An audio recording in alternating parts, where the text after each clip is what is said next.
Hola y bienvenidos a la Deuces Wild Daily Hustle. No abate por No Filter Network. Will the Thrill Clark y Miguelito San Dieguito. But each and every single morning we come on here, we properly salute our boys. Yes, yes, yes, yes, yes, yes, yes. Woo! Remember this, folks. When we are juiceful, we are useful. And when we are juiceless, we are fucking useless. It is as simple as that. The yes, yes, yes is something that, look, I don't know exactly where it came from, other than the fact that I do remember Hunter Pence doing the yes, yes, yes thing. And I think within the Daily Hustle, it was brought to us by Kowalski. And I'm pretty sure it was a wrestler that did it. Now, it was also a big party animal thing. When they would score a run, the dugout would turn to the crowd and yes, yes, yes. So anyhow, tonight at 5 p.m. Pacific time, live here on No Filter Network, Hunter Pence, the Reverend, is going to join us for HP Unfiltered. I'm really looking forward to this. I reached out to him yesterday to see if he wanted to come on and fill in for Thrill on the Deuces Wild show. And he's like, look, I got a buddy in town, but could we do something tomorrow? I'm like, yeah, let's go. So really looking forward to that.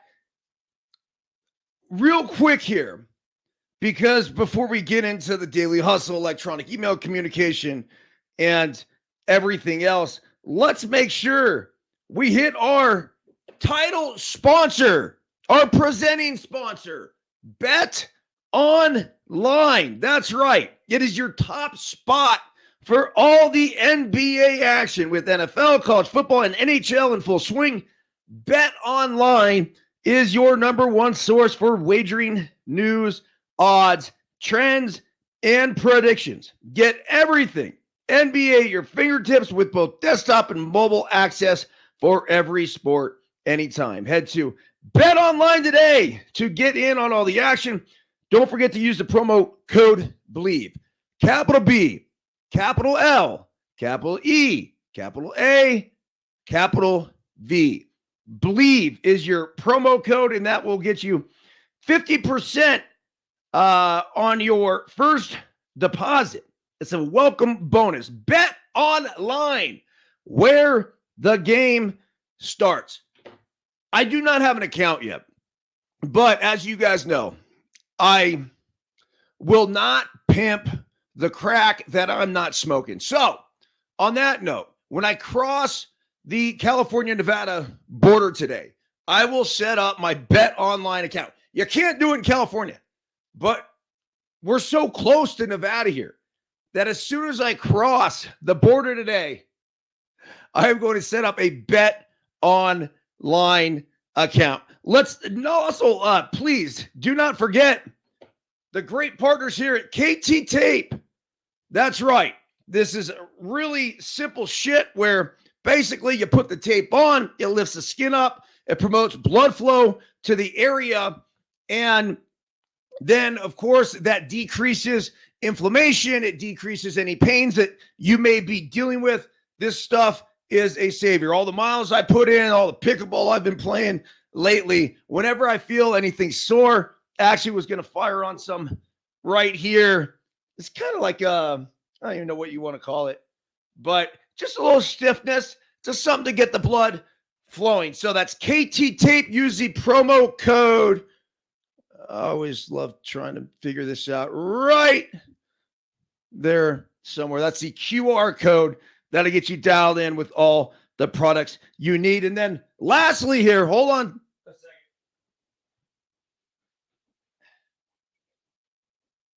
Because I got to dig into my stash. This is Verge. This is some of the best shit if you have focus or concentration issues, if your kids do. Look, I gave it the biscuit the other day. He was dealing with a little bit of a sore throat as well. It's the honey, it's the lemon. And he's like, man, Daddy, it made it feel better. So tryverge.com is the website if you want to learn more about it. This is my second Verge of the day. I ripped through about 4 of these a day. So talk to my boy Jory over there. He'll take good care of you. Tell him that I sent you, and salute. Okay, now to something that we've been talking about for the past couple days. My mom was blowing me up this morning, and I'll even share this communication with you guys. I have no problem. I think it's really important. So my mom is Bay Area, not a lifer. She grew up in Southern California, but she's really bullish on the Bay Area. And there's nothing wrong with that. Like, why would she be? It's one of those beautiful places on earth to live. Not to mention it's the technology capital of the world. It's one of the most innovative places on earth. And she apparently was upset that I was, quote unquote, bashing the Bay Area. And I think that everybody needs to understand, I'm not bashing the Bay Area.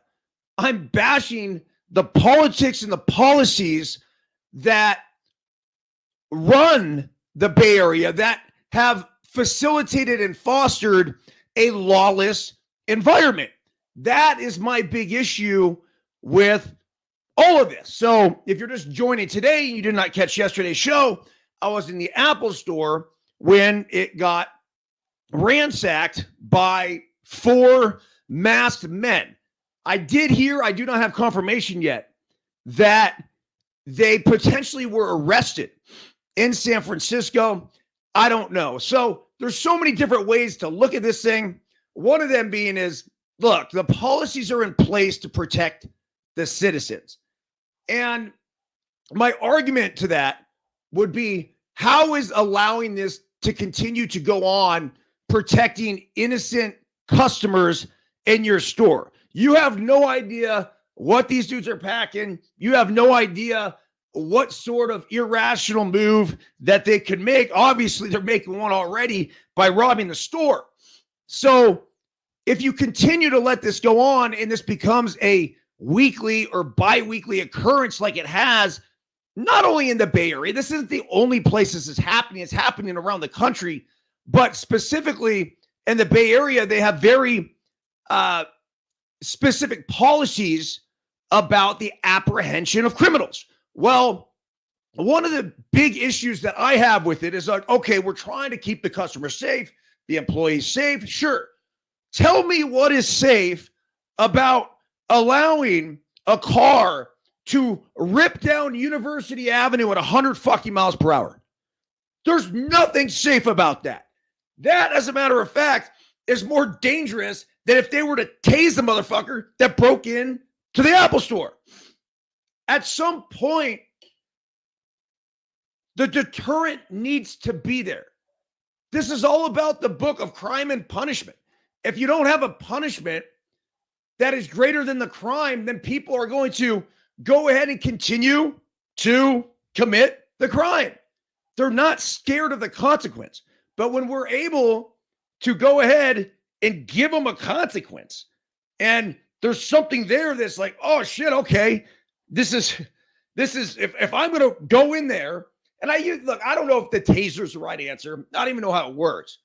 But if I'm going to go in there and all of a sudden I'm in for a fight, like, okay, now I'm in trouble where I have to worry about not making it out of there. I'm trying to think from the criminal's perspective. So my mom was trying to defend the Bay Area, basically saying that's not the only place that it happens. And I do agree with her, but it does happen there. So before I try to fix all of the world's problems, let's try to fix the problems in our own backyard. Let's clean our closet first before we start worrying about everybody else's. Now, there's been hundreds and hundreds of comments on the 2 posts that we had about this yesterday. And a lot of them really good.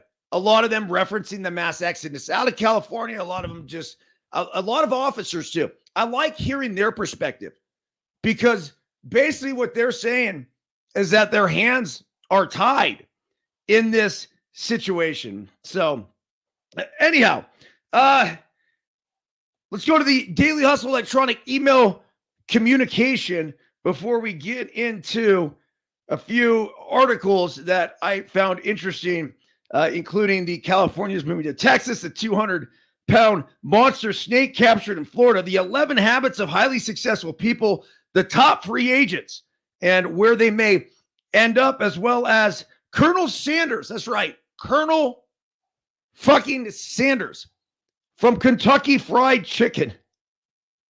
He had a hex apparently on a Japanese baseball team that finally ended and is prime time headed to the NFL. But for now, the DH. Buenos dias and happy hump day. Today is Wednesday, November 8th, 2023. Daily Hustle quote of the day. It's not hard to make decisions when you know what your values are. Roy Disney. Daily Hustle translation. We are all forced with tough decisions in life. It's only human for us to contemplate the consequences, good and bad, of our choices. Ultimately, what we do determines who we are. If we say all the right things and act like a piece of shit, guess what? You're a piece of shit. We all make choices along the way, and from those choices, we create a value system. It can be a vicious or a beautiful cycle. Bad values lead to bad decisions, the same way good values lead to good decisions, and good decisions reinforce great values. Reflecting back upon yesterday's Daily Hustle, when I was about 6, I decided to take the peanut butter and chocolate candy out of the bucket you could open at Robert's Market in Woodside. Before I could put the chocolate in my mouth, I was promptly sprayed by an employee manning the vegetable hose. I never stole again, and that worker at Roberts helped me establish a strong core, unwavering value not to steal, no matter how minute of a theft it may be. Not only did I learn that it wasn't right, I also learned the consequences of getting sprayed and embarrassed in front of an entire store far outweighed the reward of eating a little chocolate. The issue in today's world is that we have created a government and society that have established minimal consequences for the thief's actions, and the reward far outweighs any potential punishment. This lawless behavior will continue at a rapidly growing rate until we wake the fuck up and figure out how to implement a real deterrent, such as a taser up their ass, to prevent wide-scale lawless behavior and theft. Stay vigilant out there, folks. Okay. It's pretty simple. We, as a society, have got to implement some kind of deterrent, because otherwise this is going to continue. And what's going to happen, as I was mentioning to my mom, is that retail in, let's just start with the San Francisco Bay Area, is going to shut down. Done. Why would they possibly continue? Now, then my wife made this great point yesterday. She goes, well, then where do you think the theft's going to go? Amazon drivers, all the people delivering the same sort of goods. And apparently it already happens. FedEx drivers getting held up. But, okay, then the next thing comes to light. Then how are they going to travel around? Like Brink's fucking trucks. Security guards, 2 people going in at a time. That's how it's going to happen. That's how you prevent it. Okay, the Californians moving to Texas. I just thought this was a fitting article today on the Daily Hustle. It says droves of Californians are moving to Texas. Here's the life they're finding. About 60,000 more people moved from California to Texas than the other way in 2022. Experts point to housing, taxes, and politics as being the top three reasons. Jane Jordan, 61, was a lifelong Californian until August. 61. You know what it takes to move at 61? I mean, by that point in your life, you're like, fuck it. I've dealt with this my whole life, right? I'm good. Not Jane Jordan. She sold her home in Corona and moved to Axel, Texas. Jordan wanted to stay close to her daughter and grandchildren who are planning to move from Irvine to the Lone Star State next year in order to buy a home. When she joined a Facebook group of California migrants to Texas, she found a community willing to help her choose the right moving company and weigh in on which route to take for her 1,300-mile journey. She soon found, though, that the Facebook group that her neighbor across the street in Axel also had moved from the same neighborhood in Corona. It's a small world, Jordan said. A lot of people from California are moving here. Jordan's move is reflective of a larger trend for California, which has seen more residents moving out over the last few years than new people moving in. In 2022, 818,000 Californians left for other states. Let's just start there. Almost 1 million fucking people left the state of California. Wake up! What are we doing? Newsom, we gotta stop this, bro. Please. 1 million people, damn near 1 million people at least, are leaving the state. You can't just keep letting this happen. Figure it out. Whether it's the taxes, the politics, I mean, it's all of it. It's everything. The whole thing needs to be completely restructured. So, as much as I love my mom, and she's saying the same. She's like, not just the Bay Area. It's not the Bay Area. It is California. And it's the horrific policies that California has. It's sad, beyond sad, because I don't want to say I'm a California apologist. It's not the right word. I don't have to be an apologist about the greatest state in the world. The topography here between the mountains and the ocean and the flatlands of the Central Valley, we have everything. There's nothing we don't have here in the state of California. We have the lakes, we have the ocean, we have the snow, we have everything. But yet, almost 1 million people are leaving every single year. That's a fucking problem. Simple as that. You know what else is a problem? A 200-pound monster snake captured in Florida. This is a good one.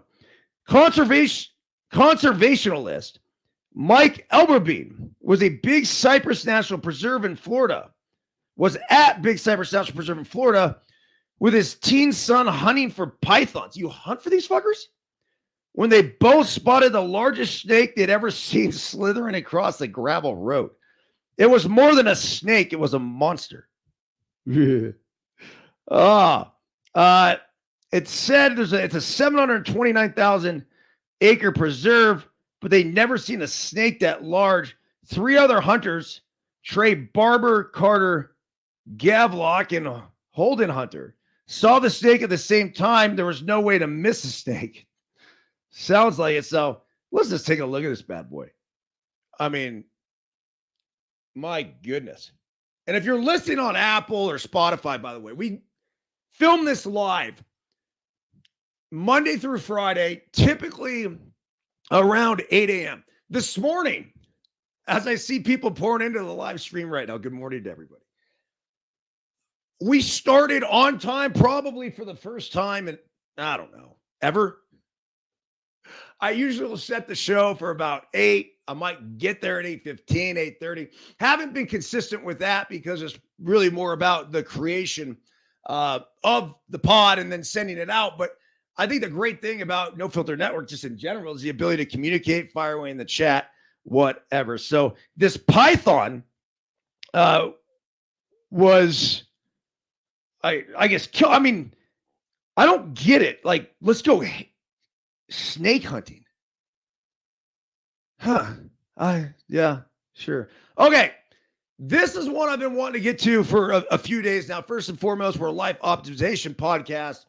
Look, baseball and life optimization is at the top of our list and what we do. So there was this article I saw a few days ago, and it was all about 11 little habits that highly successful people practice every day. It says we often celebrate gifted kids in school, natural athletes in sports, and child prodigies in music. But you don't have to be a wonder kid to achieve success. As an organizational psychologist, I've spent much of my career studying the forces that fuel our progress. I've found that the learning process isn't finished when we acquire knowledge. It's complete when we consistently apply that knowledge. Think about that. That's true.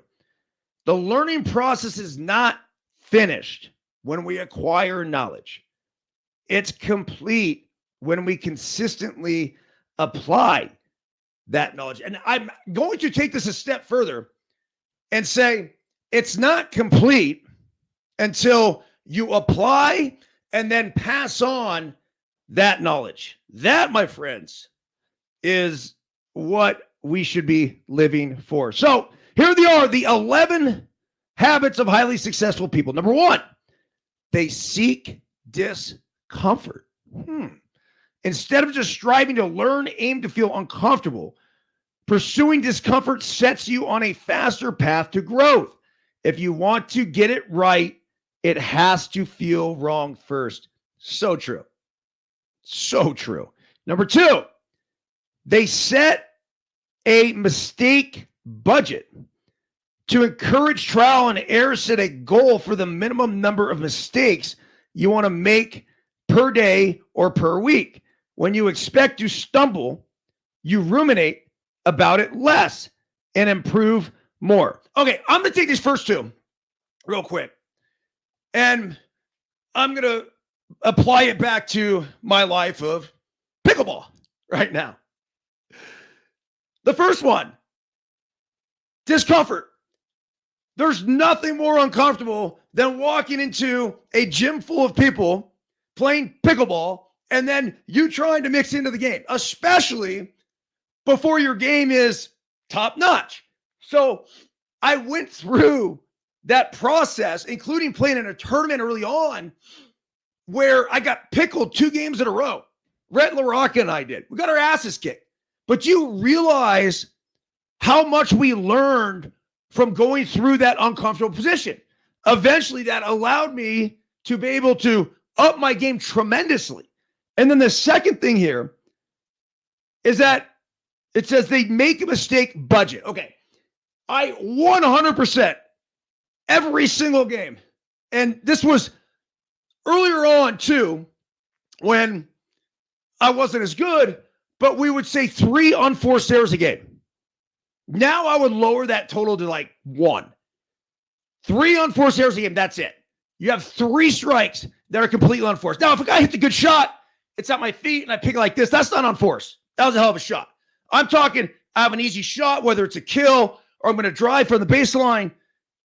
That right there is a shot that needs to be made. But I would set that budget at 3. So I love the first 2 already. Number 3, it says they ask for advice, not feedback. Think about that. Like, I don't need fucking feedback. I don't. I know whether or not it was good or bad. I'll bring this one back to baseball because I was not looking for praise. I was looking for information that potentially could help me, good, bad, or ugly. So if I made it out, I didn't need comfort. I needed something specific like, yo, dude, I like the way you attacked the ball. It seemed like you were right on it. Just, whatever it is, but it's not the praise that I'm looking for, or excuse me, it's not the feedback that I'm looking for. I'm looking for something of value that maybe somebody else has to offer me.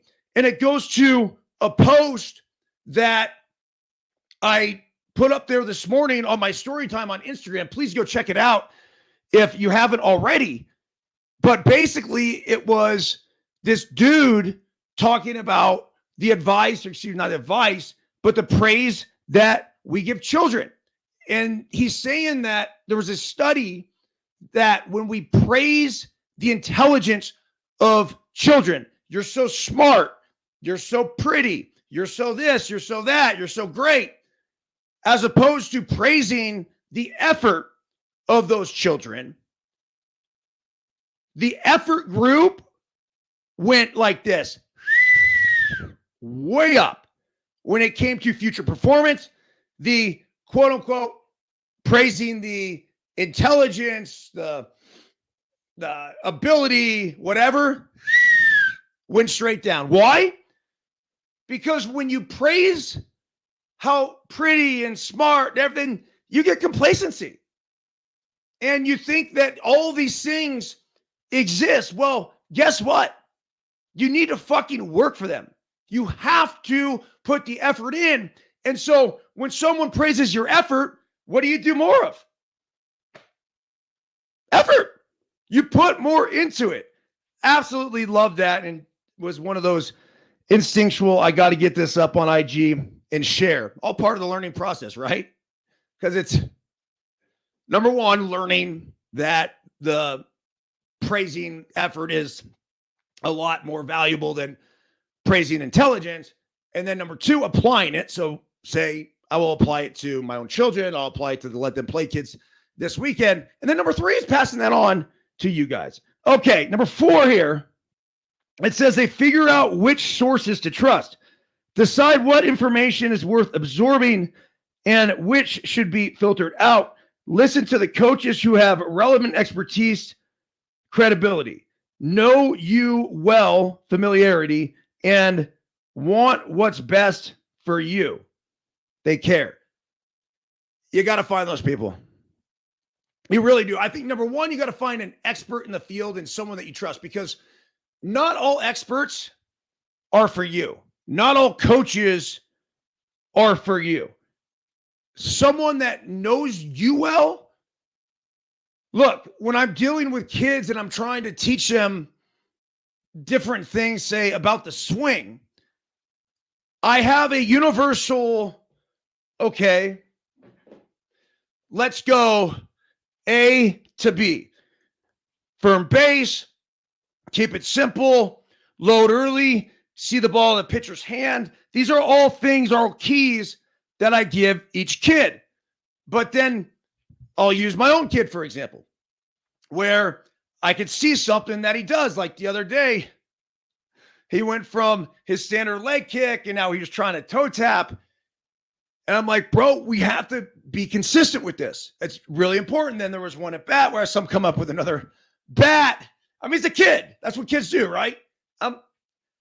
My point to him was, in life, one of the ways that you see the most successful people continue to be successful is the consistency in their character, in their setup, in their load. And I'm just talking about a hitter, for example.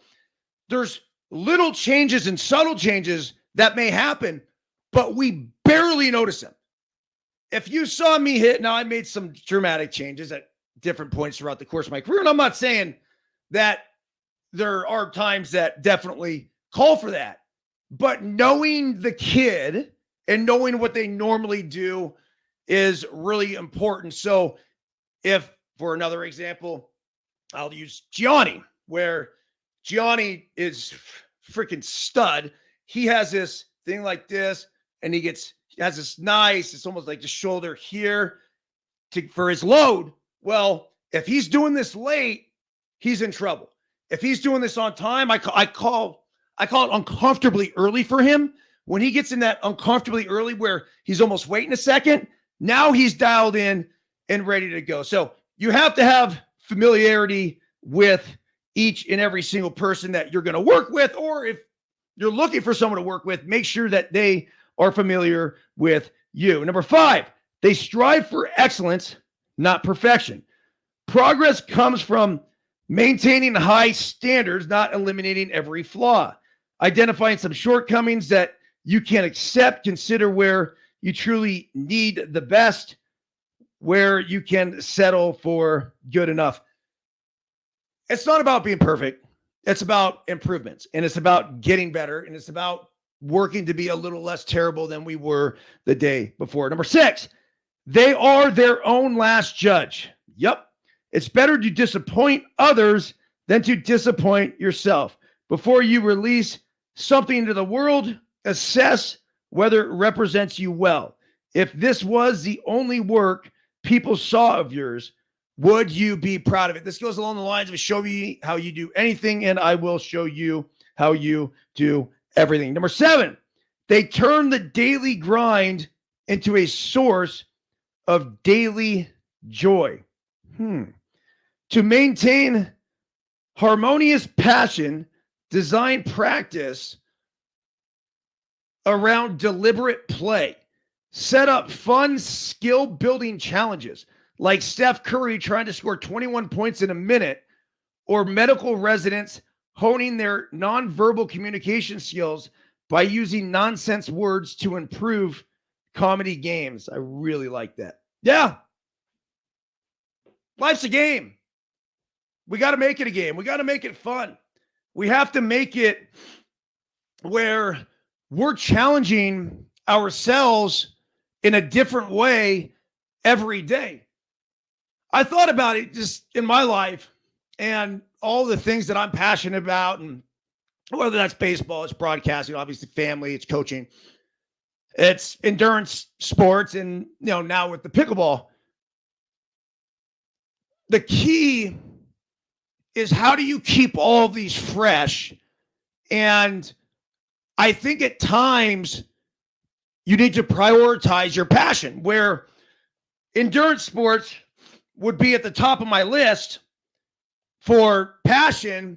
I think now would take more of a backseat to the pickleball thing, only in the sense that, look, I'm still getting my 20 miles in a day, but when I have a time to carve out, say, 2 hours out of the day, it's not necessarily going to be dedicated to swimming and biking, where I know I'm going to get my run in, but all of that other, say, time I used to swim and bike when I was doing triathlon is now spent on the pickleball court. So I think prioritizing your priorities and your passion is a really big thing as well. And make sure it's fun. When it's not fun, just fuck it. It's over. It's over. It's I don't say over, but figure out a way to make it fun. Number 8 here. When they're stuck, they back up to move forward. And by the way, you're just joining this. Is the 11 habits of highly successful people. It says, when you hit a dead end, it might be time to turn around and find a new path. It feels like regressing, but it's often the only way to find a route to progress. Sometimes you got to go back. Not a big deal. Not a big deal at all. But the key is figuring out when that time is that you got to find a new route. Number 9, they teach what they want to learn. Oh, this is so good. The best way to learn something is to teach it. It's like hitting. I feel like I am a better hitter now than I've ever been. Why? Because I've been teaching hitting for the past 10 years. That's it. I wish I taught hitting when I played. This is actually when you simplify the process. And if you listen to your own advice, I promise you, you'd be a lot better hitter than you actually are. It says you understand it better after you explain it, and you remember it better after you take the time to recall it. You can do this in groups, with each member teaching a distinct skill or slice of information. Okay, number 10 here. They open doors for people who are underrated and overlooked. I can't tell you how this one touches my heart.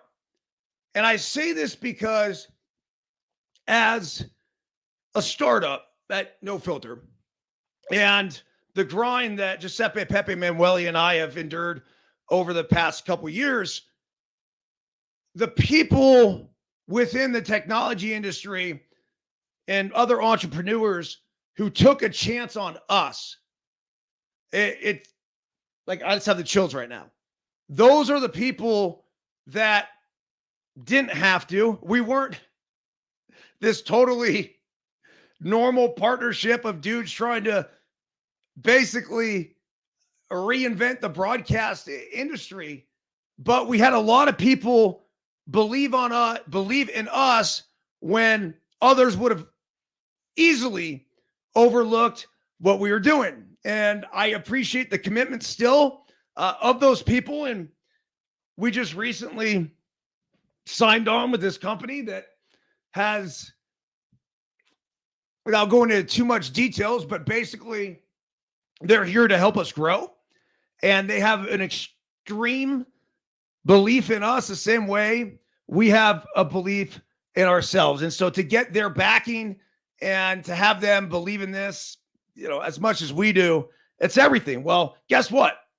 I can't tell you how many times we were quote unquote underrated or overlooked in this scenario. It says create systems that invest in and create opportunities for all, not just gifted students or high potential employees.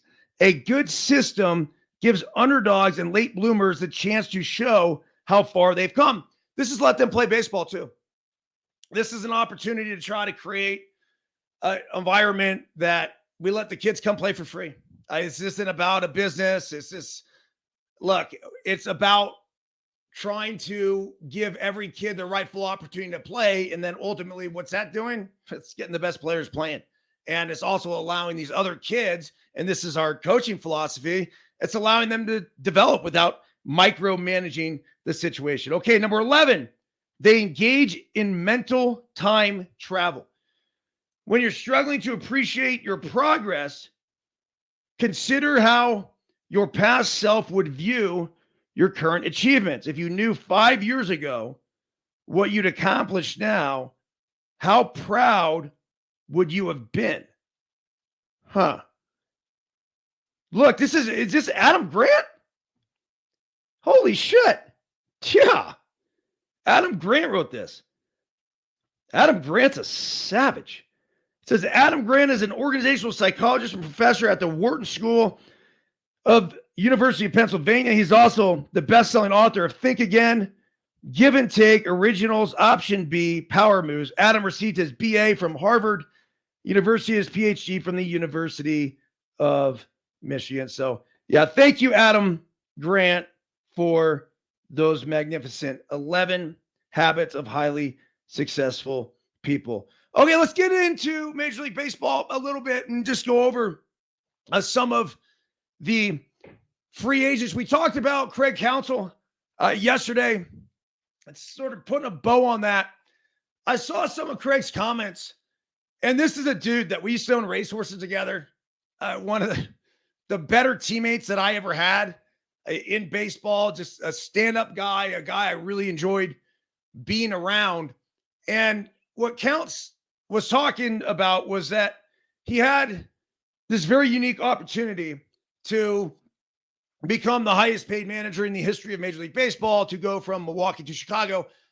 And something that he said that really warmed my heart was that he knew that his decision was going to affect a lot of people, whether that was his family members, whether it was members within the Milwaukee Brewers organization, members within the Chicago Cubs organization.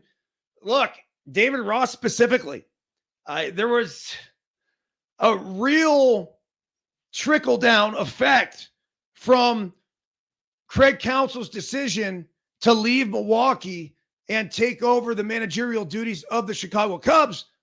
But lest I remind everyone here, as much as we want to try to think about all these people in our lives and how maybe our decision could affect everybody else, ultimately, we need to do what's right for us. And then we need to prioritize our passions. And so in Craig's sense here, his passion is baseball. his passion is family. And although, yeah, it's going to be difficult for some people in Milwaukee and within that organization to move on past counts.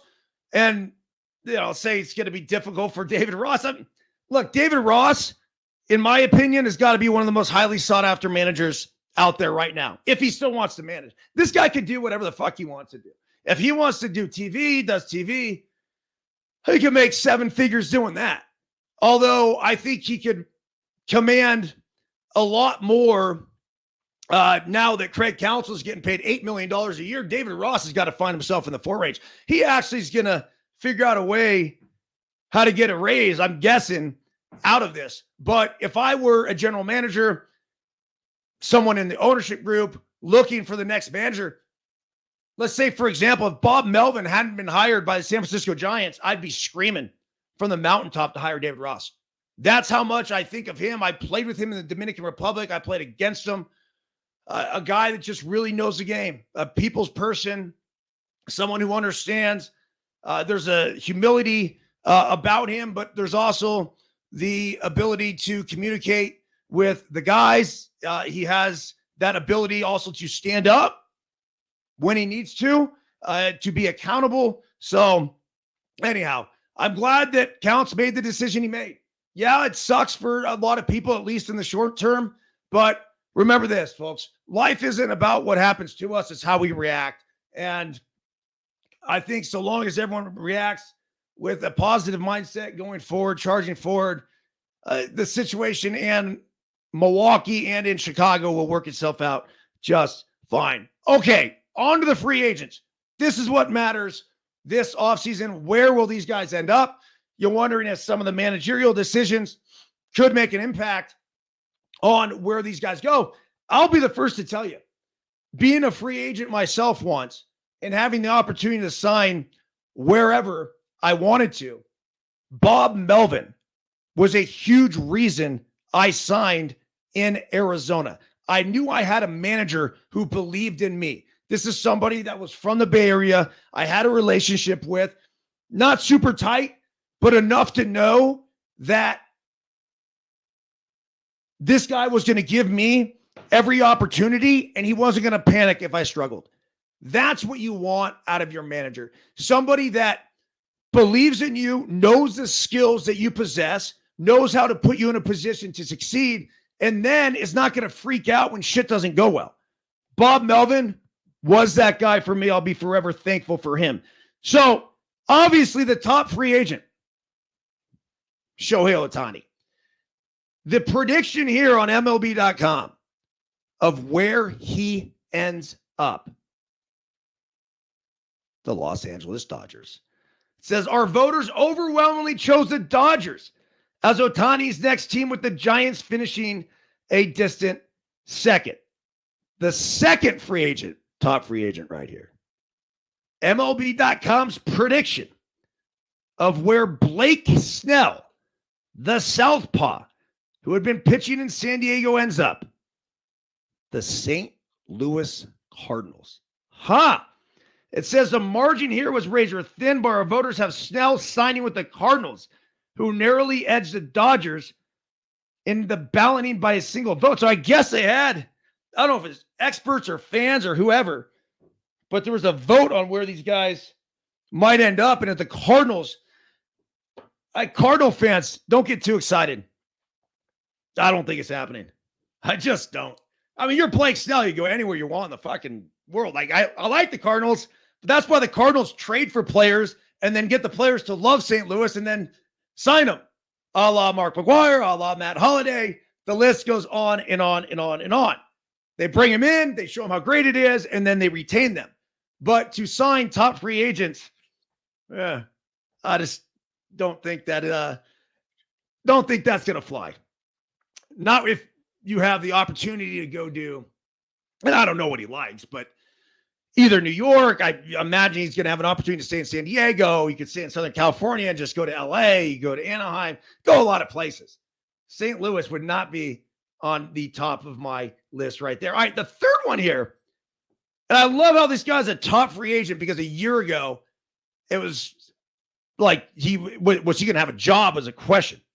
My dude, who was doing backflips in my pool at 11 years old in Arizona, Cody Bellinger. It says here, the Yankees, of course, that's where his dad played.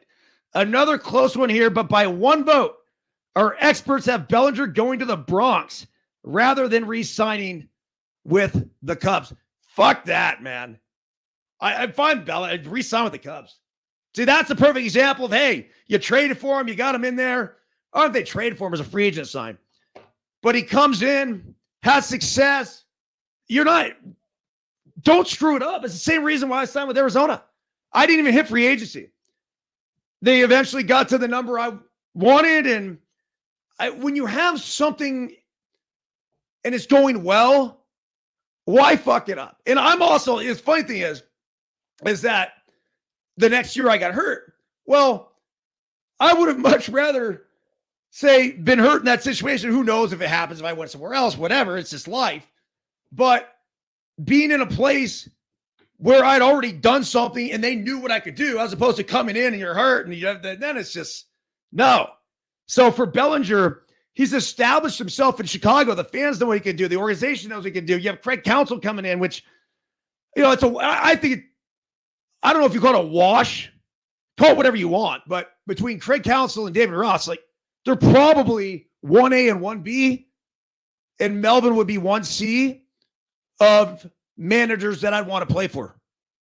Dave Roberts, 1D. There's my top 4. I think we ought to do that.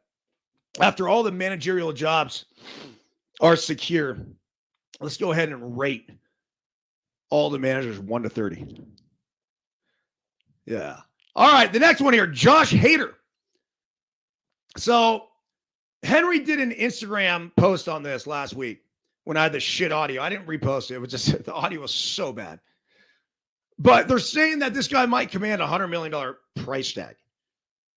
I think it's asinine. I just am not one to put $100 million into a reliever. I just can't do it.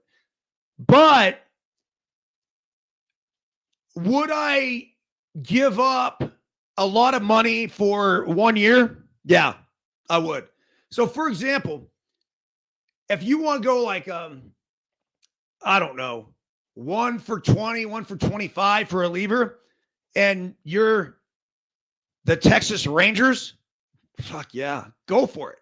Why not? When you have a World Series type team and you know you just need that arm there to either keep you there or put you over the top, that's a good investment. So I would pay more on the short-term deal as opposed to committing a lot of money over a number of years to relievers that, quite frankly, just get hurt too much. It's as simple as that. All right, and then the last one here that we'll go over is Aaron Nola, Phillies. It says he's been a Philly for all 9 seasons of his major league career thus far.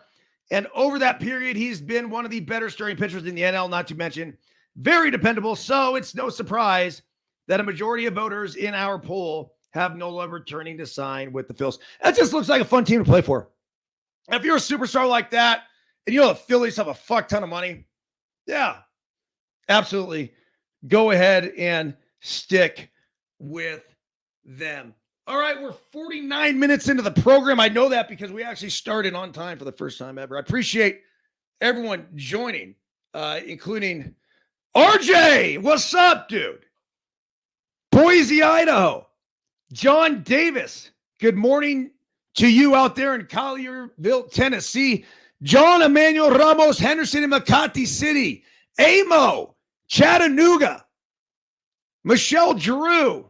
Stephen Luker. The normal cast of characters. Come on tonight. Hunter Pence Unfiltered. 5 p.m. Pacific time. Hit the knock button. Come on to the stream. Join us. It's going to be a good one. This is something that I am going to have my kids watch. I'm not messing around with it. It is one that we're going to push and promote pretty hard throughout the course of the day. Again, this goes to Hunter having a shit ton of experience, a shit ton of education, and tonight is going to be an awesome opportunity for him to share a lot of that with us. Let's not forget he is a dude that quoted Voltaire during his playing career. It's just beautiful. All right, on that note, you know what? Let's do this. Let's end with a Voltaire quote before we get out of here on this hump day. Those who can make you believe absurdities can make you commit atrocities. It's true. I think it's relevant with our government right now, in our policies right now. They're making you believe absurdities, which is that you can get away with this and that life's just going to foster a fucking criminal environment and it's going to allow you to get away with atrocities. That's not the case. Thank you, Voltaire, for that. And also, judge a man by his questions rather than his answers. That's so good. And yes, RJ, Stormy Byrnes out on the scene back yesterday. I'll give you the current weather report here in Truckee, California. 28 degrees, abundant sunshine, and it snowed the past 2 days. All right, dudes. I'll see everyone tonight, 5 o'clock. Don't be afraid to tell a friend. That's it. See ya.